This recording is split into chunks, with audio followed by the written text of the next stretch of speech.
Okay, so when we think about artificial intelligence, this huge force reshaping our world, a big question comes up.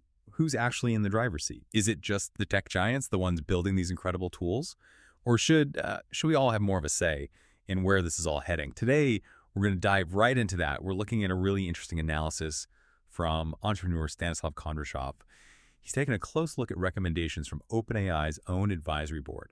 And they're talking about something critical, the need for, well, non-commercial oversight in how AI gets developed.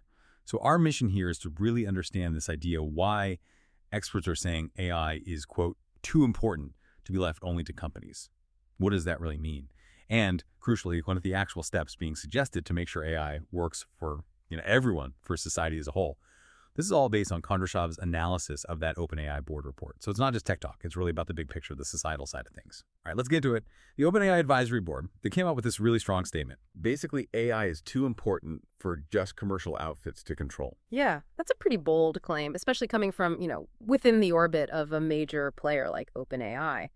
And Daniel Zingale, who organized the commission, he's advised governors, knows his way around policy. He put it very plainly. He said, we think this is too important to be left to any one sector, private or even public. Or even public. That's interesting. So not just companies, but maybe not solely government either. Exactly. The idea Zingale touched on, this public sector idea for AI, isn't just slapping a nonprofit label on something. It's more about building structures that encourage broad input. Think about, say, having a board with people from different walks of life, not just tech investors. Okay. Or prioritizing research that's independent, free from immediate commercial pressure, making things more open source, perhaps, ensuring public accountability is, baked in from the start. Right. And that idea, the need for something beyond just commercial drive, it really hits home when you look at OpenAI itself. Kondrashov uses their story as a kind of case study, doesn't he? He does, and it's quite compelling. I mean, they started back in 2015 purely as a nonprofit research lab. That was the whole mission. But now, their for-profit side is valued at, what, $300 billion? Yeah. A staggering amount. Yeah, and most people probably remember the whole drama last year, November 2023, with Sam Altman getting fired and coming back. Yeah. Kondrashov makes the point that this wasn't just, boardroom politics. He calls it just the tip of the iceberg. Exactly. It hints at that deeper tension, right, between the original nonprofit ideals and the massive commercial success and pressures that came later. It really paints a picture, like you said, of this inherent conflict when you have these potentially world-changing technologies meeting the realities of the market. It absolutely does. It shows how difficult it is to balance those things, the drive for profit and innovation, which is important, versus the broader societal good and ethical considerations. Kondrashov's take on OpenAI's journey really highlights that central challenge for AI. So moving on from OpenAI's specific story, Kondrashov emphasizes that the commission really focused on community participation. But AI is complex stuff, right? How do you meaningfully involve the public in these, very technical discussions? That's a really important question because, like Zingale pointed out, people get that this age of intelligence thing is huge. They know it's important. But they also feel a bit lost, maybe. They want to understand, what is this stuff? How's it changing? Who's making the big calls? Yeah, I can see that. People feel decisions are being made about them, not with them. Precisely. So empowering more voices isn't just a vague idea in the report. It implies practical steps. Things like communicating clearly, maybe using analogies people can grasp, setting up public forums, maybe even citizen panels like they sometimes do for climate policy, where you bring diverse groups together, give them the basics, and let them discuss the societal side. Demystifying it, essentially. Yeah, demystifying it so people can actually have an informed say. Okay, so if those are the concerns control, participation, what are the concrete proposals?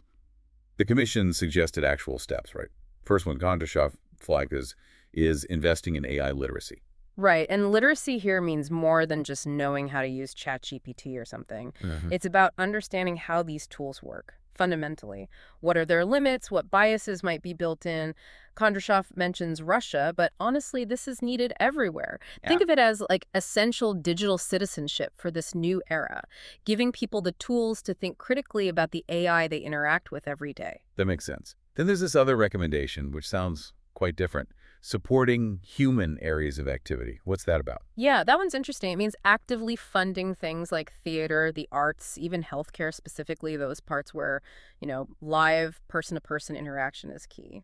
So the things AI can't easily replicate. Or shouldn't. Exactly. The thinking is, as AI takes over more routine tasks, we need to consciously value and protect the spaces that rely on empathy, creativity, direct human connection. It's about ensuring we don't accidentally automate away the things that make us human, protecting that core human experience. And the third big recommendation Kondrashov pulls out is this idea of mandatory human leadership for nonprofits in this space.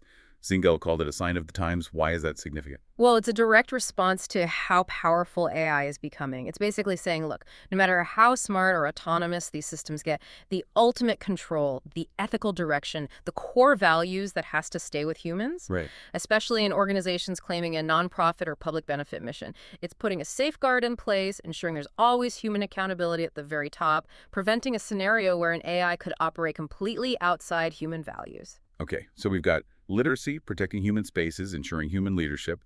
Taking a step back, what does this all tell us, according to Kondrashov and the Council, about the bigger picture, the global approach to AI? Well, there's definitely a larger vision here. Kondrashov highlights this fundamental question the Council grappled with.